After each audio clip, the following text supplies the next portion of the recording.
ये कहानी है एयर ब्लू फ्लाइट 202 की, एक ऐसी उड़ान जो अपनी मंजिल तक कभी नहीं पहुंची। लेकिन आज भी सवाल वही है, उस दिन आखिर क्या हुआ था? आइए जानते हैं। 28 जुलाई 2010 की सुबह एयर ब्लू फ्लाइट 202 कराची से इस्लामाबाद जाने के लिए तैयार हो रही थी। इस फ्लाइट में जो प्लेन इस्तेमाल हो रहा था वो 4 साल पुराना एयरबस A321 था। ये एक बड़ा और आम तौर पर इस्तेमाल होने वाला विमान है। इस फ्लाइट में कुल 146 यात्री, 4 केबिन क्रू और 2 पायलट सवार थे। उस दिन सुबह का मौसम बहुत खराब था। तेज बारिश हो रही थी, आसमान में घने बादल थे और दूर तक साफ नहीं दिख रहा था। दरअसल पिछले 2 हफ्तों से पूरे पाकिस्तान में मौसम बिगड़ा हुआ था और कई जगह बाढ़ भी आ गई थी। इस्लामाबाद पहुंचने के समय भी मौसम साफ होने की कोई उम्मीद नहीं थी। वैसे तो बारिश या हल्की धुंध कोई बड़ी बात नहीं होती। पायलट आमतौर पर ऐसे हालात को संभाल लेते हैं। लेकिन जब इस फ्लाइट के पायलट्स ने उड़ान से पहले मौसम की रिपोर्ट देखी तो उन्हें पता चला कि जमीन पर हवा करीब 16 नॉट्स या 29 किलोमीटर की रफ्तार से चल रही थी और ये हवा और तेज हो सकती थी। इस्लामाबाद एयरपोर्ट पर लैंडिंग के लिए 2 रनवे उपलब्ध थे, रनवे 30 और रनवे 12। लेकिन दिक्कत ये थी कि सिर्फ रनवे 30 पर एक खास सिस्टम था जो खराब मौसम में भी प्लेन को उतरने में मदद करता है। इस सिस्टम को इंस्ट्रूमेंट अप्रोच कहते हैं। रनवे 12 पर यह सिस्टम नहीं था। अगर उस दिन हवा पीछे से बहुत तेज चल रही हो, जिसे टेलविंड कहते हैं, तो रनवे 30 पर प्लेन को उतारना बहुत खतरनाक हो सकता था। तेज हवा प्लेन को और आगे धकेलती है, जिससे प्लेन को रनवे पर रोकना मुश्किल हो जाता है। ऐसे हालात में पायलट को रनवे 12 पर ही लैंडिंग करनी पड़ सकती थी, लेकिन वहां सीधे लैंड नहीं किया जा सकता था। पहले प्लेन को रनवे 30 की तरफ से नीचे लाया जाता, फिर उसे घुमाकर रनवे 12 की ओर मोड़ा जाता और तब जाकर लैंडिंग होती। पायलट पहले से जानते थे कि इस्लामाबाद पहुंचने पर उन्हें विजुअल सर्कलिंग मैन्यूवर करना पड़ सकता था। इस प्रक्रिया को सही तरीके से पूरा करने के लिए कम से कम 2400 मीटर तक साफ दिखाई देना जरूरी होता है। लेकिन अगर किसी भी समय रनवे आंखों से ओझल हो जाए या धुंध में छिप जाए तो पायलट को तुरंत प्लेन को ऊपर ले जाकर एक और चक्कर लगाना पड़ता है, जिसे गो अराउंड कहते हैं। हालांकि गो अराउंड करना भी आसान नहीं होता, खासकर तब जब मौसम बहुत खराब हो और आसपास ऊंचे पहाड़ हों। ऐसी स्थिति में प्लेन को दोबारा ऊपर ले जाना भी उतना ही खतरनाक हो सकता है जितना कि खराब मौसम में लैंडिंग करना। इसीलिए पायलट पहले से तैयार थे कि अगर मौसम आखिरी वक्त तक नहीं सुधरा तो उन्हें मजबूरी में प्लेन को किसी और एयरपोर्ट पर ले जाना पड़ सकता है।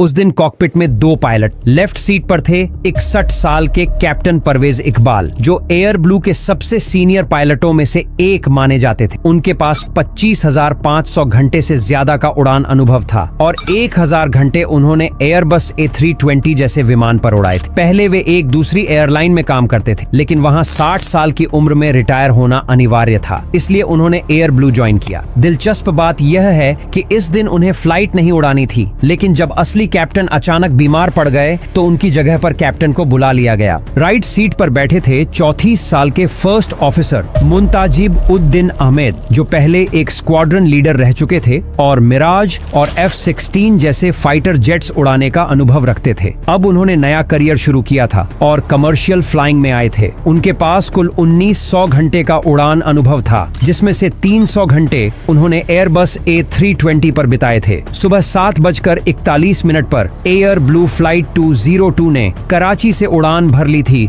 और अब यह धीरे धीरे खराब मौसम के बीच इस्लामाबाद की ओर बढ़ रही थी। उड़ान शुरू हुए करीब 11 मिनट ही हुए थे, तभी केबिन क्रू कॉकपिट में आया और पायलट्स को चाय और एक तरह की ब्रेड दी। इसी दौरान कैप्टन ने अपने जूनियर फर्स्ट ऑफिसर से टेक्निकल सवाल पूछने शुरू कर दिए, जैसे वो उसका टेस्ट ले रहे हों। लेकिन ध्यान देने वाली बात यह है कि यह कोई ट्रेनिंग वाली फ्लाइट नहीं थी। बाद में जब जांच रिपोर्ट आई तो उसमें कहा गया कि कैप्टन ने ये सवाल ऐसे अंदाज में पूछे जैसे वो खुद को बहुत ऊपर और फर्स्ट ऑफिसर को नीचा समझ रहे हों। उनके जवाब भी उन्हें पसंद नहीं आ रहे थे। ये सवाल जवाब करीब 1 घंटे तक चलते रहे। धीरे धीरे फर्स्ट ऑफिसर कम बोलने लगे और शांत हो गए। और ऐसा किसी के साथ भी हो सकता है अगर उसे बार बार टोक कर नीचा दिखाया जाए। फर्स्ट ऑफिसर को ऐसे सवालों की उम्मीद नहीं थी, क्योंकि वो कोई ट्रेनिंग नहीं कर रहे थे। और अगर मान भी लें कि ये ट्रेनिंग फ्लाइट होती तो भी कैप्टन को उनकी गलतियों को प्यार और शांति से समझाना चाहिए था, ना कि उन्हें शर्मिंदा करना चाहिए था। जब कोई इंसान बार बार अपमानित होता है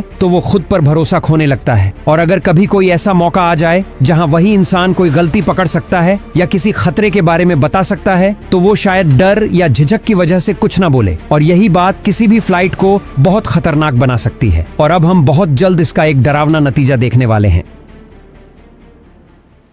जब कैप्टन ने आखिरकार फर्स्ट ऑफिसर से सवाल पूछना बंद किया तो उन्होंने उससे कहा, जरा इस्लामाबाद का मौसम चेक करो। फर्स्ट ऑफिसर ने एयर ट्रैफिक की एक खास रेडियो फ्रीक्वेंसी, जिसे ATIS कहा जाता है, उस पर जाकर मौसम की जानकारी ली। जैसा पहले से अनुमान था, मौसम खराब था। रिपोर्ट में बताया गया कि लैंडिंग रनवे 12 पर होगी और हवा भी उसी दिशा से आ रही थी, जो अच्छी बात थी। लेकिन परेशानी यह थी कि विजिबिलिटी सिर्फ 3 किलोमीटर थी, यानी पायलट को ज्यादा दूर तक साफ नहीं दिख रहा था। साथ ही नीचे बादल भी थे, जिससे लैंडिंग और भी मुश्किल हो सकती थी। ये रिपोर्ट सुनकर कैप्टन थोड़े परेशान हो गए, लेकिन उन्होंने लैंडिंग की तैयारी शुरू कर दी। यहीं पर एक बड़ी गलती हो गई। एयरलाइन की तरफ से जो तय सर्कलिंग प्रोसीजर था, कैप्टन ने उसे फॉलो नहीं किया। इसके बजाय उन्होंने अपने कंप्यूटर यानी फ्लाइट मैनेजमेंट कंप्यूटर में खुद से नए रास्ते बनाना शुरू कर दिया। कैप्टन चाहते थे कि प्लेन को दाईं ओर घुमाकर रनवे पर लैंड करे, जबकि नियम साफ कहते हैं कि सिर्फ बाईं ओर से ही सर्कलिंग की इजाजत है। यह फैसला बेहद खतरनाक था, क्योंकि लैंडिंग चार्ट में साफ लिखा था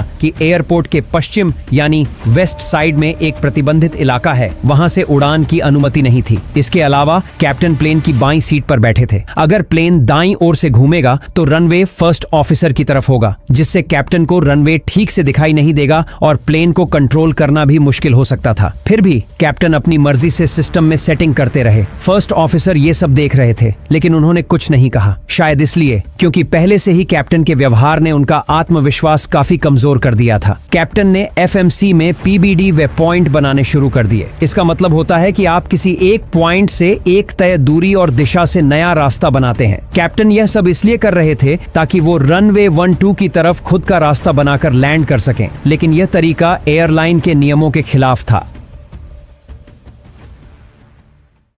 कई बार पायलट प्लेन को मैनेज्ड मोड से निकालकर सेलेक्टेड मोड में इसलिए ले आते हैं क्योंकि आगे रास्ते में कुछ दिक्कत आ सकती है, जैसे तेज तूफानी बादल, या फिर जैसे इस केस में जब प्लेन को सीधे नहीं बल्कि थोड़ा घूमकर उतरना होता है। इसे सर्कलिंग लैंडिंग कहा जाता है। ये सब बातें इसलिए समझना जरूरी है ताकि आप आगे की कहानी को अच्छे से पकड़ सकें। कुछ देर बाद कैप्टन ने फर्स्ट ऑफिसर से कहा कि वे एयर ट्रैफिक कंट्रोल से लैंडिंग की अनुमति मांगे। विमान को 33,000 फीट से नीचे उतरने की इजाजत मिल गई और प्लेन अब इस्लामाबाद की तरफ नीचे आने लगा। करीब 6 मिनट बाद ATC ने बताया कि उन्हें ILS अप्रोच के लिए रडार से रास्ता बताया जाएगा और उन्हें रनवे 12 पर एक सर्किट बनाकर लैंड करना होगा। फर्स्ट ऑफिसर ने ATC की बात दोहराई और पूछा, क्या हम लेफ्ट सर्कलिंग की जगह राइट सर्कलिंग कर सकते हैं? ATC यानी एयर ट्रैफिक कंट्रोल ने ऐसा करने से साफ मना कर दिया कि वे प्लेन को दाईं ओर से घूमकर नहीं उतार सकते, क्योंकि लोकल नियमों के मुताबिक सिर्फ बाईं ओर से ही सर्कलिंग लैंडिंग की इजाजत थी। अब मुश्किल ये थी कि कैप्टन ने पहले से जो वे पॉइंट्स तैयार किया था वह अब किसी काम का नहीं रहा। जब प्लेन नीचे उतरने लगा तो कैप्टन ने फर्स्ट ऑफिसर से कहा कि अब नए वे पॉइंट्स बनाओ जो एयरपोर्ट के दाईं तरफ यानी ईस्ट साइड में हो। फर्स्ट ऑफिसर ने बिना कुछ पूछे रनवे की लोकेशन और कुछ जरूरी पॉइंट्स के आधार पर 3 नए वे पॉइंट्स बना दिए। इससे एक नया रास्ता बन गया जो देखने में एक खास पैटर्न जैसा लग रहा था, लेकिन असली खतरा यहीं छुपा था। ये नया रास्ता एयरलाइन के सर्कलिंग लैंडिंग के नियमों के बिल्कुल खिलाफ था। अगर वे जरा भी ध्यान देते तो समझ जाते कि ये रास्ता प्लेन को सीधा मरगल्ला हिल्स की तरफ ले जा रहा था। मरगल्ला हिल्स एक ऊंचा पहाड़ी इलाका है और प्लेन को जिस ऊंचाई तक उतरना था वह इन पहाड़ियों से भी नीचे थी। इसका मतलब था कि अगर पायलट्स ने थोड़ी भी चूक की तो प्लेन सीधा पहाड़ियों से टकरा सकता था और ये एक बहुत खतरनाक और जानलेवा गलती बन सकती थी। एयर ब्लू फ्लाइट 202 को आखिरी बार एयर ट्रैफिक कंट्रोल ने निर्देश दिया कि प्लेन को 39,000 फीट तक नीचे लाया जाए और रनवे 30 के ILS सिस्टम से लैंडिंग के लिए तैयार किया जाए। पायलट्स ने ये निर्देश मान लिया और प्लेन की स्पीड कम करने के लिए फ्लैप्स का इस्तेमाल शुरू कर दिया। जब प्लेन सही तरीके से ILS सिस्टम पर सेट हो गया तो एयर ट्रैफिक कंट्रोल ने जिम्मेदारी इस्लामाबाद टावर को सौंप दी। यहाँ एक महत्वपूर्ण बात यह थी कि इस्लामाबाद टावर के पास खुद का रडार नहीं था। इसका मतलब था कि टावर वाले प्लेन को स्क्रीन पर नहीं देख सकते थे, उन्हें सिर्फ पायलट्स द्वारा दी गई जानकारी पर भरोसा करना पड़ता था। जबकि पिछले कंट्रोल सेक्टर के पास रडार था और वे प्लेन की पोजीशन को लाइव देख सकते थे। जैसे जैसे विमान नीचे उतर रहा था, पायलट्स ने एक बार फिर पूछा कि क्या वे रनवे 12 की तरफ से यानी दाईं ओर से घूमकर लैंडिंग कर सकते हैं, लेकिन टावर ने साफ मना कर दिया और कहा कि उन्हें बाईं ओर से ही सर्कलिंग करनी होगी क्योंकि यही लोकल नियम है। पायलट्स ने पहले ही प्लेन की ऊंचाई को 2500 फीट पर सेट कर दिया था, जो कि सर्कलिंग लैंडिंग के लिए तय की गई न्यूनतम ऊंचाई होती है। लेकिन अचानक कैप्टन ने इसे घटाकर 2000 फीट कर दिया। फर्स्ट ऑफिसर ने तुरंत टोका और याद दिलाया कि ब्रीफिंग के दौरान 2500 फीट तय हुआ था। इसके बाद ऊंचाई को दोबारा 2500 फीट पर सेट कर दिया गया। इस घटना से यह बात साफ हो जाती है कि कैप्टन रनवे को जल्दी देखने की कोशिश में प्लेन को तय सीमा से नीचे उतारने को भी तैयार थे, जो एक खतरनाक फैसला हो सकता था क्योंकि जितना प्लेन नीचे जाएगा सुरक्षा का मार्जिन उतना ही कम होता है। सुबह 4:37 और 3 सेकंड पर प्लेन 2500 फीट पर स्थिर हो गया, लेकिन अब तक रनवे दिखाई नहीं दे रहा था। इसके बाद इसी समय टावर कंट्रोलर ने रेडियो पर बताया कि अभी अभी एक और प्लेन रनवे 12 पर लैंड कर चुका है। ये सुनकर शायद एयर ब्लू के पायलट्स को लगा कि अगर दूसरा प्लेन उतर गया तो हम भी उतर सकते हैं। उन्हें लगा कि शायद मौसम उतना खराब नहीं है जितना पहले लगा था, लेकिन असली बात ये थी कि वो प्लेन तीसरी कोशिश में लैंड कर पाया था। उससे पहले एक और प्लेन मौसम खराब होने की वजह से लैंडिंग छोड़कर किसी और एयरपोर्ट चला गया था। ये बात टावर ने नहीं बताई। जैसे ही एयर ब्लू का प्लेन रोमियो नवंबर पॉइंट पर पहुंचा, पायलट्स को रनवे थोड़ी देर के लिए दिखा। कैप्टन ने तुरंत प्लेन को मोड़ दिया। अब टावर भी प्लेन को देख पा रहा था तो उसने रेडियो पर कहा, जब आप रनवे के साथ साथ यानी बराबर लाइन में आ जाओ तो हमें बताना ताकि हम आपको लैंडिंग की इजाजत दे सकें। साथ ही उसने सलाह दी कि क्योंकि मौसम खराब है तो रनवे तक पहुंचने के लिए छोटा और सीधा रास्ता लें। कैप्टन ने टावर की बात को ज्यादा सीरियस नहीं लिया और फर्स्ट ऑफिसर से कुछ ज्यादा बात किए बिना बस कहा, उसे जो कहना है कहने दो। इससे लगता है कि कैप्टन टावर की बात मानने के मूड में नहीं थे। इसके बाद कैप्टन ने प्लेन की ऊंचाई को 2500 फीट से घटाकर 2300 फीट कर दिया। इस बार फर्स्ट ऑफिसर ने कुछ नहीं कहा और प्लेन नीचे उतरने लगा, लेकिन ये ऊंचाई तय सीमा से भी कम थी, जो लैंडिंग के समय बहुत खतरनाक हो सकती थी क्योंकि इससे प्लेन और जमीन के बीच बहुत कम दूरी रह जाती है। कैप्टन ने फर्स्ट ऑफिसर से कहा कि अब वे प्लेन को उस रूट पर ले जाना चाहते हैं जो पहले से कंप्यूटर में डाला गया था, यानी मैनेज्ड नेविगेशन मोड में। इसका मतलब था कि अब प्लेन अपने आप उस तय रूट को फॉलो करेगा, लेकिन उस समय ये मोड चालू नहीं था और प्लेन अभी भी सेलेक्टेड हेडिंग मोड में ही था, जिसमें पायलट खुद प्लेन को दिशा देते हैं। फर्स्ट ऑफिसर ने शांत होकर कैप्टन से पूछा कि क्या आपको रनवे दिखाई दे रहा है? कैप्टन ने जवाब दिया, हाँ, रनवे नजर आ रहा है। इसके बाद कैप्टन ने कहा कि वे PBD-11 नाम की एक जगह तक जाएंगे और वहीं प्लेन को लैंडिंग के लिए तैयार करेंगे। उन्होंने बताया कि पहले फ्लैप्स को फ्लैप्स 3 तक खोलेंगे, फिर फ्लैप्स फुल करेंगे ताकि वहां से CF पॉइंट की तरफ मुड़ सकें और लैंडिंग के लिए आगे बढ़ सकें। इसका मतलब था कि कैप्टन अब वही रास्ता अपनाने जा रहे थे जो उन्होंने खुद मन में बनाया था, न कि वो जो कंपनी ने तय किया था।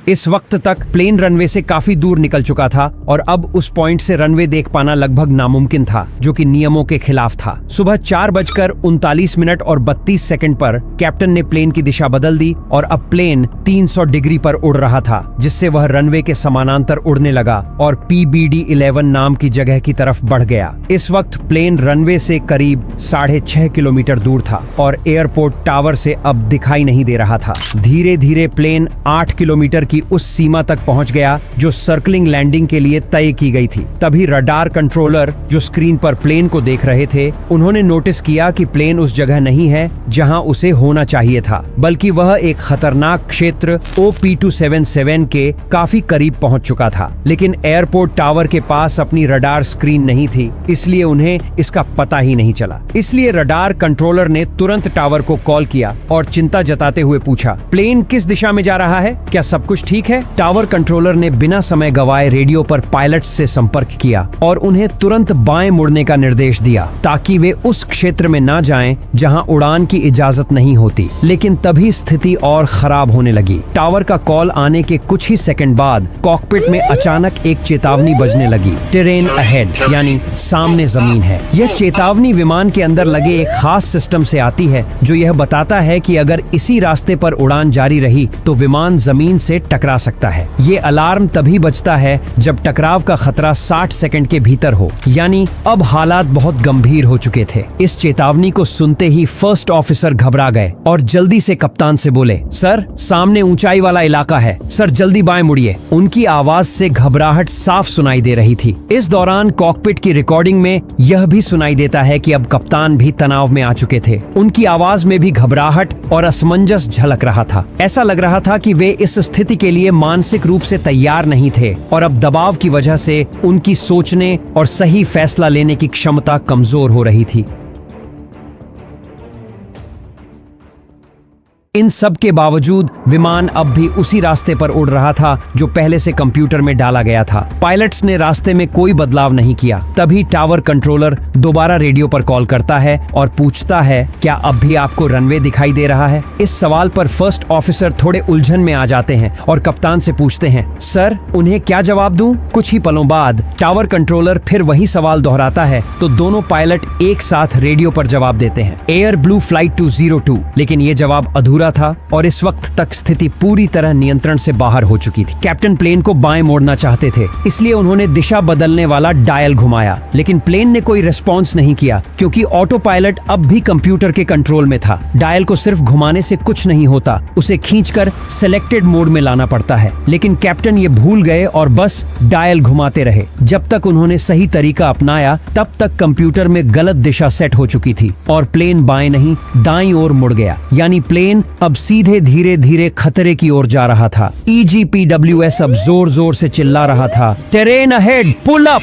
यानी सामने जमीन है, ऊपर उठो। कॉकपिट में फर्स्ट ऑफिसर बार बार भावुक होकर कैप्टन से कह रहे थे, सर बाएं मुड़िए, सर विमान ऊपर उठाइए। लेकिन वो खुद कंट्रोल नहीं लेते और न ही वो इमरजेंसी प्रोसेस अपनाते, जबकि सामने साफ दिख रहा था कि कैप्टन इस वक्त बहुत घबराए हुए थे और प्रेशर में थे। 4:40 पर कैप्टन थ्रस्ट लीवर को थोड़ा आगे बढ़ाते हैं, जिससे इंजन की ताकत थोड़ी बढ़ती है और ऑटो थ्रॉटल बंद हो जाता है। साथ ही वो ऑटो फ्लाइट सिस्टम में ऊंचाई 3700 फीट सेट करते हैं ताकि प्लेन ऊपर जा सके। लेकिन कुछ ही सेकंड बाद वो फिर से ऊंचाई घटाकर 3100 फीट कर देते हैं और थ्रस्ट लीवर को वापस पुराने मोड पर ले आते हैं, जिससे ऑटो थ्रॉटल दोबारा चालू हो जाता है। कॉकपिट में फर्स्ट ऑफिसर लगातार कह रहे थे, सर विमान को जल्दी ऊपर उठाइए। लेकिन कैप्टन का ध्यान अब भी इस बात पर था कि किसी तरह प्लेन को लैंड करवा दें। 4:41 पर कैप्टन ऑटो पायलट बंद करते हैं, साथ ही बाएं रडर का भी इस्तेमाल करते हैं। इससे प्लेन बहुत तेजी से बाईं ओर झुक जाता है, लगभग 52 डिग्री तक। उस वक्त प्लेन की ऊंचाई 3110 फीट तक पहुंच चुकी थी और वो 2770 फीट प्रति मिनट की रफ्तार से ऊपर जा रहा था। अब विमान काफी तेजी से बाईं ओर झुक चुका था और इसी दौरान कैप्टन ने साइड स्टिक को आगे की तरफ धकेल दिया। इसका असर ये हुआ कि विमान ऊपर उठने की बजाय और नीचे गिरने लगा। अब विमान की गिरने की रफ्तार 3000 फीट प्रति मिनट तक पहुंच गई थी। पहले से ही विमान बहुत कम ऊंचाई पर था और अब उसकी स्थिति पूरी तरह से हाथ से निकलती जा रही थी। कॉकपिट वॉइस रिकॉर्डर में उस समय जो आखिरी आवाज रिकॉर्ड हुई वो फर्स्ट ऑफिसर की थी, जो बहुत धीमी और डर से भरी हुई थी। उन्होंने बहुत डरते हुए कहा, सर हम नीचे जा रहे हैं, सर हम नीचे जा रहे हैं। और फिर रिकॉर्डिंग वहीं खत्म हो जाती है। इसके कुछ ही पल बाद सुबह 4:41 पर विमान इस्लामाबाद के पास मौजूद मरगाला हिल्स से टकरा गया।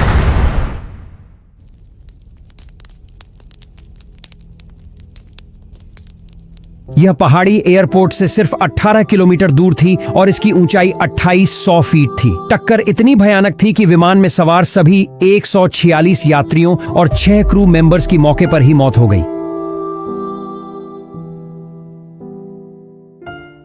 इस हादसे के बाद जो जांच रिपोर्ट सामने आई वो काफी अधूरी और कमजोर मानी गई। इतनी बड़ी दुर्घटना के बावजूद रिपोर्ट में सिर्फ घटनाओं की टाइमलाइन दी गई थी जो ज्यादातर कॉकपिट वॉइस रिकॉर्डर पर आधारित थी। रिपोर्ट में अधिकतर दोष कैप्टन पर डाला गया, खास तौर पर उनके खराब क्रू रिसोर्स मैनेजमेंट यानी CRM को लेकर। कहा गया कि उन्होंने न केवल फर्स्ट ऑफिसर को शुरू से दबा दिया बल्कि आखिरी समय में जब विमान को घुमाया जा रहा था तब भी मानक नियमों का पालन नहीं किया। रिपोर्ट में यह भी माना गया कि फर्स्ट ऑफिसर थोड़े शांत और झिझकने वाले थे, जबकि उन्हें हालात की गंभीरता को समझते हुए समय रहते कैप्टन से विमान का कंट्रोल अपने हाथ में ले लेना चाहिए था। लेकिन सवाल ये उठता है, क्या गलती सिर्फ इन 2 पायलटों की थी? क्या जांच रिपोर्ट ने कभी यह जानने की कोशिश की कि कहीं एयरलाइन के अंदर कोई ऐसा माहौल तो नहीं था जिसमें जूनियर पायलट खुलकर कुछ कह ही नहीं पाते थे? क्या एयरलाइन को कैप्टन की पिछली कमजोरियों की जानकारी थी? अगर थी तो फिर उन्हें ऐसे अहम फ्लाइट में क्यों लगाया गया? इन सब सवालों के जवाब आज भी अधूरे हैं। शायद इसी वजह से यह हादसा सिर्फ एक तकनीकी गलती नहीं बल्कि इंसानी चूक, दबाव और चुप्पी का मिला जुला नतीजा था, जो अगर समय रहते रोका जाता